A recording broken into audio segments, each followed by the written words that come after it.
భక్తజన వరద చందన స్వరూప నమోస్తుతే అంటూ కోనసీమ తిరుమల పులకించింది. వాడపల్లి వెంకటేశ్వరుని రథోత్సవం మంగళవారం సాయంత్రం కమనీయంగా జరిగింది. శ్రీదేవి భూదేవి సమేత స్వామివారిని ప్రత్యేకంగా అలంకరించిన రథంపైకి తీసుకొచ్చారు. కలస పూజ, పుణ్యాహవచనం, బలిహరణ తదితర పూజలను పండితులు కండవెల్లి రాజేశ్వర వరప్రసాదాచార్యుల నేతృత్వంలో అర్చకులు శాస్త్రోక్తంగా నిర్వహించారు. ఎమ్మెల్యే బండారు సత్యానందరావు, ఉత్సవ ప్రత్యేక అధికారి కొత్తపేట ఆర్డీఓ పి మురళీమోహనరావు తదితరులు మోకులాగి తేరును కదిలించారు.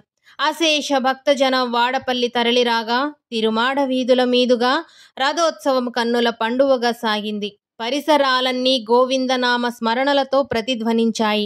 పోలీసులు పటిష్ట బందోబస్తు మధ్య 3 గంటల పాటు రథోత్సవం సాగింది.